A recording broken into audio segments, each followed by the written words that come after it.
He stuck his finger in the end of your what?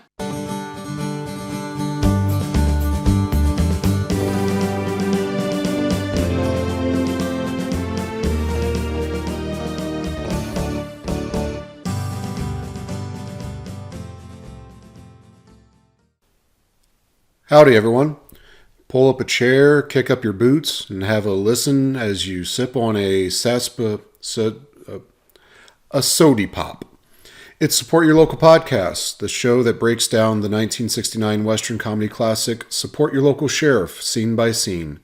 I'm your host, Robert T. Smith, coming to you near beautiful Tombstone. Yes, that one. As we join our movie today, we are looking at Chapter 1, Gold Diggers. But before we jump into our chapter, let's set the scene a little bit. Let's take a look at how this movie came to be and what kind of world it was coming into. For that, let's start with a segment I like to call It Came in 69. That gun had gone off, it had blown right up in my face. Now, it wouldn't have done my finger a hell of a lot of good either, would it? So, it's 1969. Richard Nixon has become the President of the United States. I'm sure that he's going to have a long, bright future ahead of him, so we'll keep an eye out for that. During his first inaugural address, Nixon proclaimed that Americans cannot learn from one another until we stop shouting at one another. The greatest honor history can bestow is the title of peacemaker. This honor now beckons America. A few days later, in Paris, the U.S. and North Vietnamese peace talks begins. The Super Bowl III takes place at the Orange Bowl. Oh, did I say Super Bowl? I'm sorry. The Big Game. I don't want to be sued. The Big Game, number 3, takes place at the Orange Bowl in Miami, where the New York Jets defeat the Baltimore Colts 16-7. John Lennon and Yoko Ono cause controversy when the nude photo of themselves for their album Two Virgins is deemed pornographic in New Jersey. Police are forced to confiscate all the copies of the album they could find, and that is estimated at around 30,000 copies. In a completely unrelated event, approximately 60,000 eardrums were also saved that day. Speaking of Lennon, a few weeks later, the Beatles give their last public performance on the roof of Apple Records. The band has not been on tour since 1966, but with their upcoming album Let It Be due to come out the next year, they decided on an impromptu concert. When torn between locations to make it happen, Lennon reportedly said to just do it up on the roof. Onlookers were predominantly people just on their lunch breaks. After several songs, the concert is ultimately broken up by the police. And that's where the world was in 1969 when the movie was released. But what about the world that the movie takes place in? We don't actually have a definitive date of when this occurs, but from a couple hints in the movie and the history of Colorado, not to mention to make this entire bit work, let's just say it's 1869. The investment bank Goldman Sachs is founded in New York. St. Ignatius College Prep in Chicago is founded, and construction on the school's main building began. It is one of only 5 buildings that survived the Great Chicago Fire of 1871. Gregory Rasputin, the Russian mystic, was born. Scotland's oldest professional football team, Kilmarnock FC, is founded. Elizabeth Cady Stanton is the first woman to testify before the United States Congress. And that has been a brief look into what came in 69.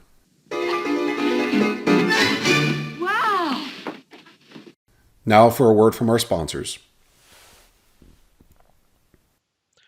Hello, I'm Robert T. Smith, host of Support Your Local Podcast. I want to take a moment to remind you to hit that fast forward button. That is, unless you want to hear about something good being done. Anyone who knows me knows that I love bowling. In 2016, I founded the Smith Family Bowling Scholarship Foundation, intended to honor my father's hard work and dedication to community service and award scholarships to youth bowlers throughout the nation. To date, we've awarded well over $15,000 in scholarships. If you are a bowler, know a bowler, have ever seen a bowler, or heard about anyone who has ever seen a video of a bowler, I'd love for you to help promote the SFBSF and its mission. Please go to sfbsf.com and see what we're all about. While you're there, please consider hitting that donate button and helping us make a brighter future for our youth. Again, that's sfbsf.com. Thank you for your time. And we're back. Welcome back to Support Your Local Podcast. As our first chapter starts, we're greeted with the iconic MGM Lion roar opening. then a United Artists production screen. MGM, at this time, famous for bringing us such classics as The Wizard of Oz. This movie was made by the Artists Union as a way to keep many of the writers, actors, production crew working. James Garner was actually the only person involved with the movie who made more than scale. For those that are unaware of the movie business, scale is the minimum wage, basically, that you can pay an actor and still meet the union requirements. The film's title is a parody of a bumper sticker popular around the time saying, "Support your local police." It was part of the law and order movement led by such politicians as Richard Nixon, Ronald Reagan, George Wallace. And truth be told, I hadn't seen this movie in a while, but I always catch it whenever I can. I was scrolling through Pluto TV one night, and I saw that it was on. And I usually watch TV at night when my wife goes to sleep, so I have the closed captioning on. And the first caption that comes up is Rock of Ages plays. And obviously they're talking about the hymn being played on the accordion. That'll come up in a few seconds.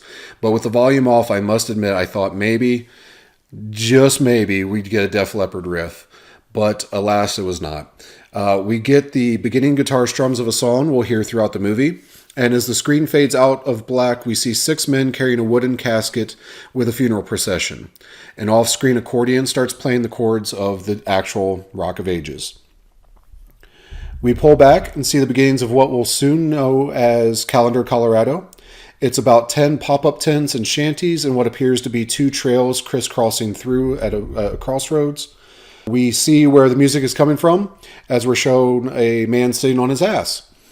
One of our town founders begins his eulogy over the coffin of who we soon find out to be Millard Frymore. The eulogy is given, and one of the first lines that the man says is, "We're here to honor Millard Frymore," or whatever his name really was. And it makes you wonder what exactly happened in the 2 days that he had been there, since writing in a town that would lead them to believe that he had a past that he was hiding from. Perhaps, in today's day and age, they would make a prequel just on Millard Frymore, and we'd find out a little bit more about him.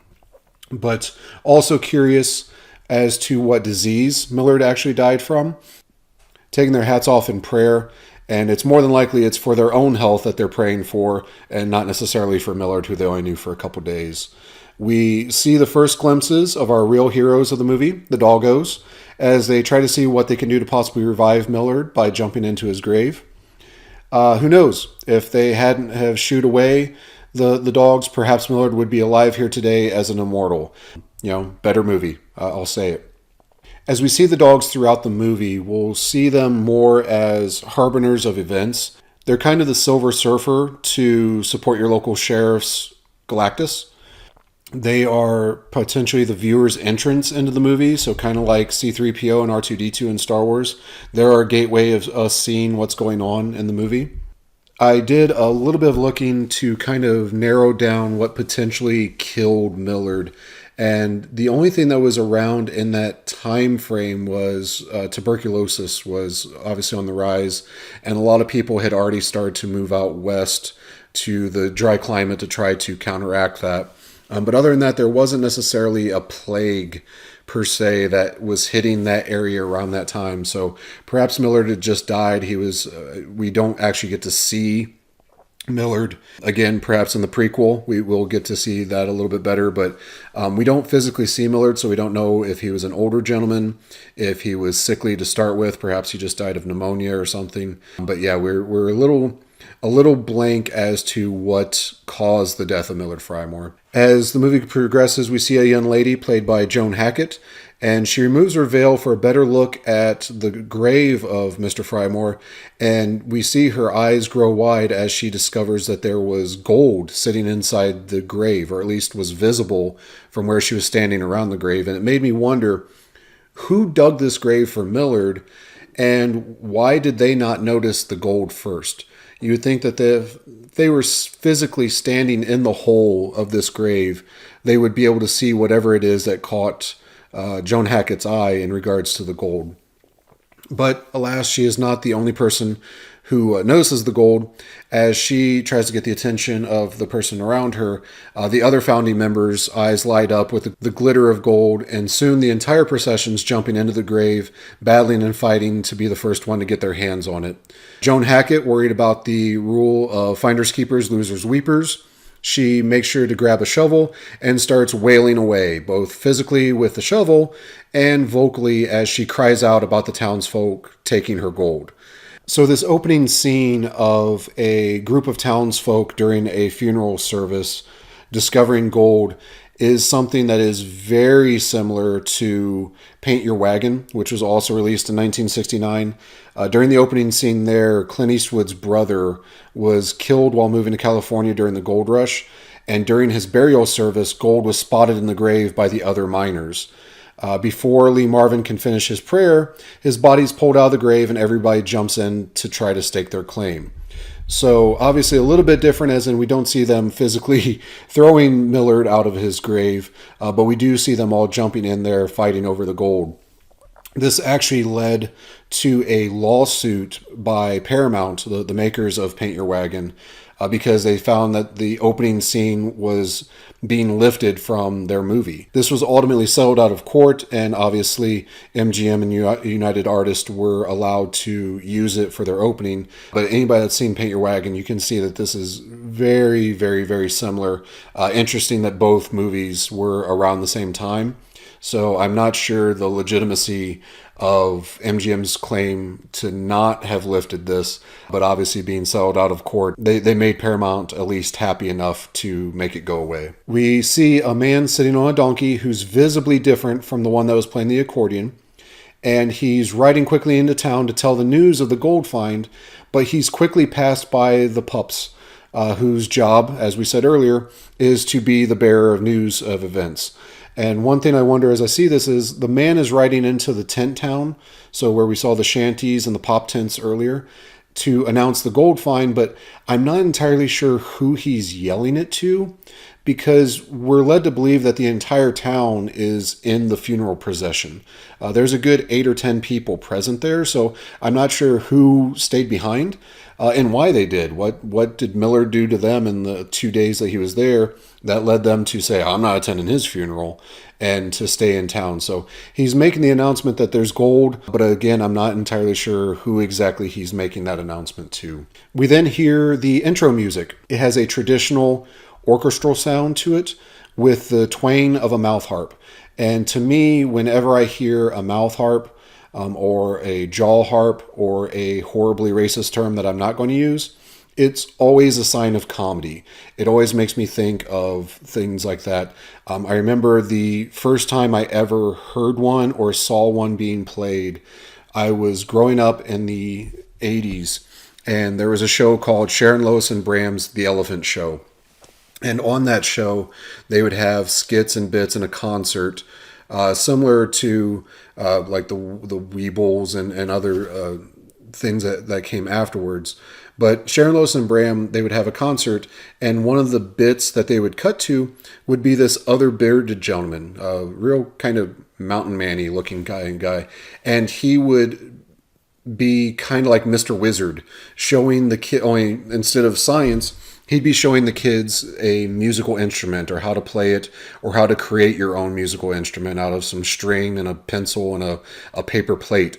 And I remember him, I distinctly have the memory of him showing a kid a mouth harp and the twang noises that it made. It was super cool to see. But yeah, I always equate the mouth harp to a sign of comedy for whatever reason. Just whenever I think of it in movies, it's usually following a beat of a comedic line. And I wonder if it is technically the Western equivalent of a slide whistle. So instead of hearing the slide whistle movement, if you're watching a Western or something from Australia, the bouncy mouth harp tends to be the equivalent of that. But as the music plays, let's take a moment to get to know the man behind the music in a segment called Remember the Name. That's about all I'm going to do the rest of my life is go around remembering your name.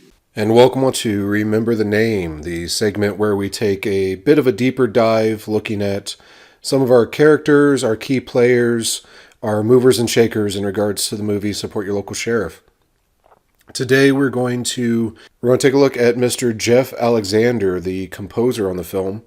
Born July 2nd, 1910. We lost him December 23rd, 1989. He's known for quite a few different movies. He was the composer, obviously, on this movie. He started his career in the early 50s, known for several westerns and disaster movies, a few episodes of Wagon Train, Have Gun, Will Travel, TV series The Lieutenant, The Twilight Zone, Rounders, Lost in Space, My Three Sons, which leads him into Support Your Local Sheriff in 1969. He did do one episode of one of my favorite shows, Columbo, and this time it was The Forgotten Lady, the one with Janet Leigh, who kills her husband, who is not supportive of her returning to her dance career. Ultimately, spoiler alert, she is going to die of a brain situation, like an aneurysm, that causes her to not even remember being the murderer of her husband. Very powerful episode, one that is filled with different music. The character is a dancer of the Gene Kelly era, and so an episode that, if he's the one that was the composer for that episode, really got to stretch his wings. It's a very musical episode, so hats off to that one. Leading up to Support Your Local Sheriff, he scored several Elvis Presley movies, including Jailhouse Rock in 1957, Kid Galahad in 62, Double Trouble in 67, Clam Bake in 67, and Speedway in 68. He did scores for over 30 films, including The Tender Trap, Ransom, Wings of Eagles, Party Girl, Ask Any Girl, All the Fine Young Cannibals, interesting, The George Raft Story, Day of the Evil Gun, and Dirty Dingus McGee after Support Your Local Sheriff. He also did quite a few television credits, as we mentioned. I find it interesting that he's not one of the core group that returns for Support Your Local Gunfighter. Cinematographer, director, writer, most of the cast all returned, but different people were used for the music. So I don't know if it was an availability issue, if there was some falling out between them. That might be an interesting story. But yeah, he did not return for the quote-unquote sequel, but he is definitely up front, and the music is very noticeable, very memorable in this movie. So hats off. And this has been Remember the Name. You tell him I remember his name. And welcome back. As we hear the music, we begin to see our opening credits. James Garner, Joan Hackett, Walter Brennan, followed by Cherokee Productions, which was the production company of James Garner.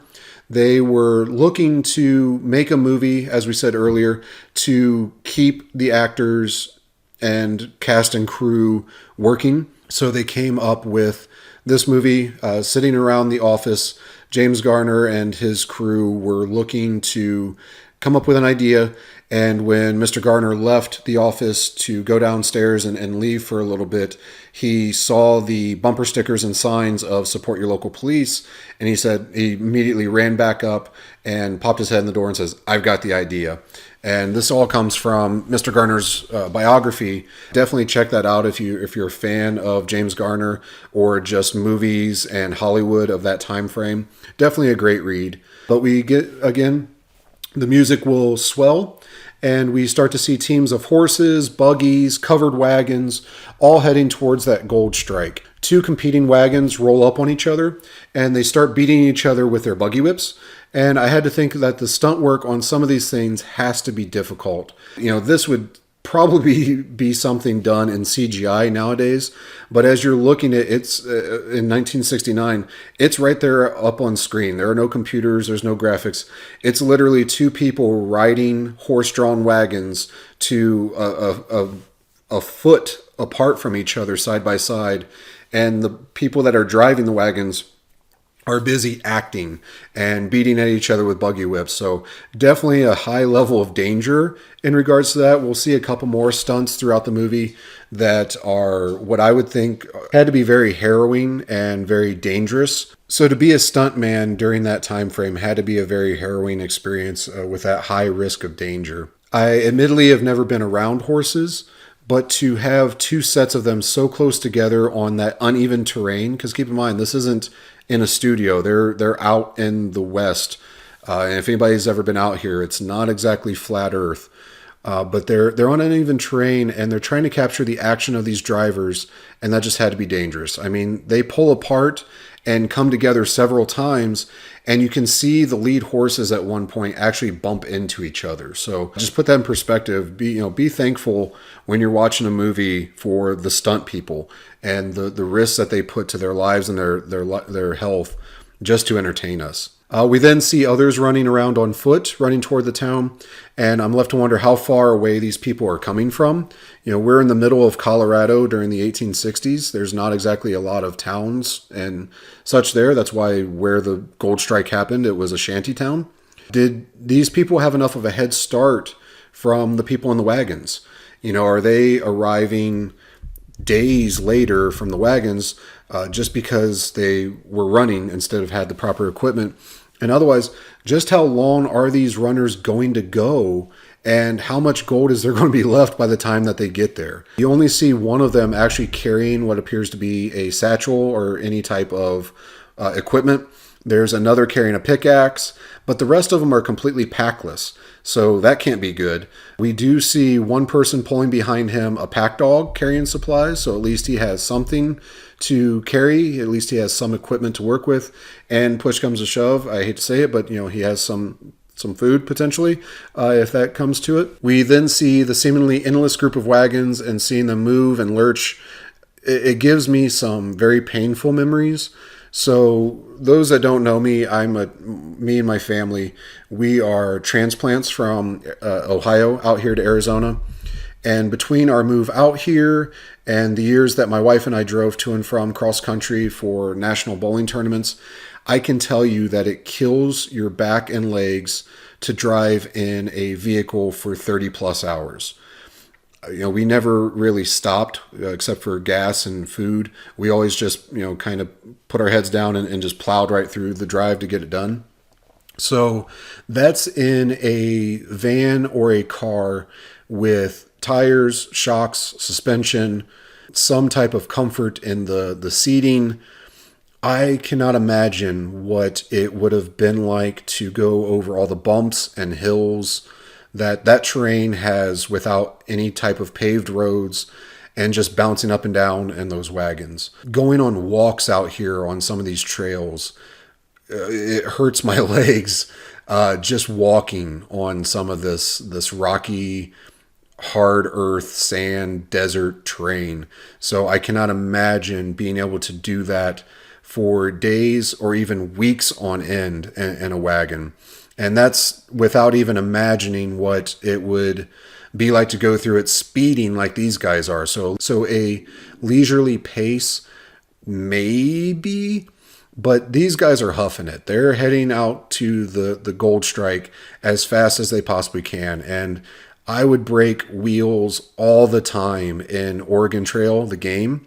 So I can't even fathom what it was like in real life. Props to the pioneers. We go from the clicking of spoons sound into another swell of music and a harmonica kicking in as we fade into what is now the town of Callender, Colorado. Once the shanty town previously, we see that it has proper buildings lining a muddy street, and traffic is moving in and out, often with riders angry at the clouds, firing away. I'm left to wonder how much time has passed since the funeral. We find out later that the jail was built a month ago, and enough time has passed, as we find out later, for several other sheriffs to come and go, but there's nothing definitive on the time passage here. And whoop whoop, we have a trope alert. Westerns have many stereotypical situations. They have many tropes that they run into, and this is one of which that I'll point out. We have the rowdy, unruly Western town that's in need of a savior. So keep an eye on that. As you can see through the crowd, there's a bunch of rowdy mischief going on. There's people shooting guns and whooping and hollering and riding into town. Keep an eye on that, as that is a Western trope of many movies. We see passersby hurrying on the sides of the street, out of the way of the wagons and shooters trying to pass. But at 5:02, if you're watching the same edition that I am, there's one guy holding a jacket over his shoulder. He's in the bottom left side corner. He's either too stubborn to move, or he's mesmerized by the sights of Madame Moore's house, which who could blame him? And he has to carefully weave in and out of the horses passing him by. And he actually looks to only begin his trek out on the street once the horses show up. So I don't know, maybe he had lost all his money. Maybe the gold strike went bust for him. Maybe he was just trying to hope to get ran over. I don't know. But if you keep an eye out for him, you'll see that he definitely is a little bit of danger trying to cross that road. We pan over to the aforementioned Madame Moore's house, and we see for the first time that the balcony patron, whose only purpose in life, it appears, is to shoo someone in the street to his right. We see him just keep waving his arm over and over. Keep an eye anytime Madame Moore's house is on screen. You're probably going to see that guy doing exactly that. We then pan over to see the mayor and the mining representatives and the mining representative and the two other town founders coming out of a meeting and beginning to argue about how the town has gone to hell in a handbasket. There's a shot of the town street panning over to mayor and the council starting talking from the first scene. If you look, there's a guy apparently doing jumping jacks.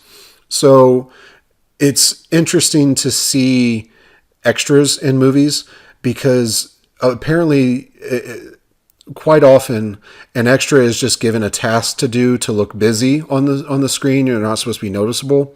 And particularly in this movie, if you take your eyes off of the plot and the story, if you're just watching this for the 1,000th time like I am, you start to notice things like people just repeating things in the background. So they'll just keep doing the same action over and over again. And this one really stood out. That was interesting. Like, I'm not sure what direction he was given, but that man is just standing in the middle of a Western street in 1869 doing jumping jacks. So while the town council and the mayor are arguing, we find out that Harry Morgan is the mayor. And we also find out that it must be a tradition in this town for important key members of the society to be elected by default, as the mayor reminds the mine owner rep that the only reason any of them have their titles is because no one else wanted them. And I can relate to this. It's a proud tradition in bowling to have your league meetings, and when you are electing your officials, your president of the league, your secretary of the league, whatever it may be, that whoever did not take the time to show up to the meeting is probably going to get nominated and elected. So always show up, folks. That's a tip of the trade. Our town council continues the exposition dump to get our movie started, and we now know that the town has grown too fast and it's lacking any type of law and order. We know that there's a problem with everyone having to pay up to a group that we only know now as the Danbys. And 30 years ahead of the Lord of the Rings movies, we get a great hand-drawn map to show us where the problem lies and where we are geographically. I love the fact that they're actually using props to help explain the exposition. Too often we just get a verbal diarrhea from a character and it's kind of clunky in the movie, but I think something like this works really well. We are introduced to one of the Danbys riding through, who surprisingly a member of the town council doesn't know by name. He has to ask which one is that, and if the Danbys are so prominent in the area and they're taking half of everyone's money, you'd think that one of the town's founders would know them by sight. Harry Morgan identifies this Danby as Joe and states the fact that out of the father and the three brothers, he's the second toughest.